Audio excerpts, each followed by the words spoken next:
Hello welcome back to my channel. ഞാനിന്നിവിടെ easy ആയിട്ട് ഉണ്ടാക്കാൻ പറ്റിയ ഒരു അടിപൊളി ക്യാരറ്റ് പായസത്തിൻ്റെ റെസിപ്പിയാണ് ചെയ്യുന്നത്. അപ്പോൾ നമുക്ക് വീഡിയോയിലേക്ക് പോവാം.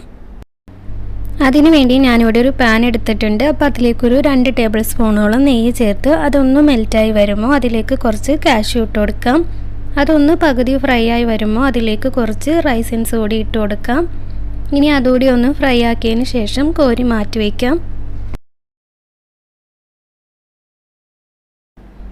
ഇനി ആ നെയ്യിലേക്ക് തന്നെ 1 കപ്പോളം ഗ്രേറ്റ് ചെയ്ത ക്യാരറ്റ് ചേർത്ത് കൊടുക്കാം.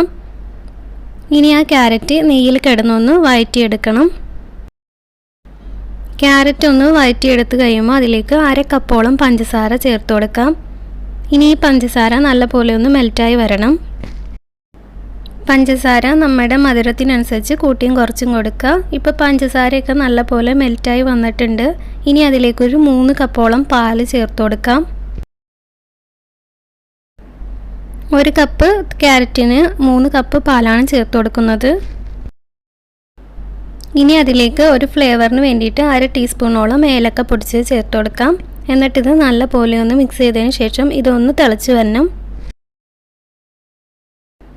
ഇപ്പോൾ പാലൊക്കെ നല്ലപോലെ തിളച്ച് ഒന്ന് കുറുകി വന്നിട്ടുണ്ട്. ഈ ടൈമിൽ ഇതിലേക്ക് കുറച്ച് മിൽക്ക് മെയ്ഡ് ചേർത്ത് കൊടുക്കുന്നുണ്ട്. ഇത് ഓപ്ഷണലാണ്, ചേർക്കുകയാണെങ്കിൽ കുറച്ചുകൂടി ടേസ്റ്റ് ഉണ്ടാവും. ഇനി ഇത് നല്ലപോലെ മിക്സ് ചെയ്ത് ഒന്നുകൂടി ഒന്ന് കുറുക്കിയെടുക്കാം.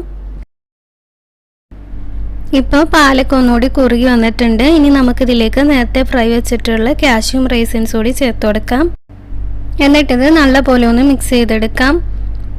ഇനി ഇത് നമ്മുടെ പാകത്തിന് കുറുക്കിയെടുക്കാവുന്നതാണ്. ഞാൻ ഈ ഒരു പാകത്തിനാണ് കുറുക്കിയെടുക്കുന്നത്.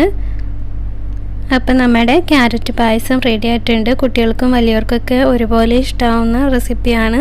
അപ്പോൾ ഇതുപോലെ ഒന്ന് ട്രൈ ചെയ്യാത്തവരുണ്ടെങ്കിൽ ട്രൈ ചെയ്ത് നോക്കുക. എൻ്റെ വീഡിയോ ഇഷ്ടമാണെങ്കിൽ ലൈക്ക് ചെയ്യാനും പുതിയ വ്യൂവേഴ്സ് ആണെങ്കിൽ സബ്സ്ക്രൈബ് ചെയ്യാനും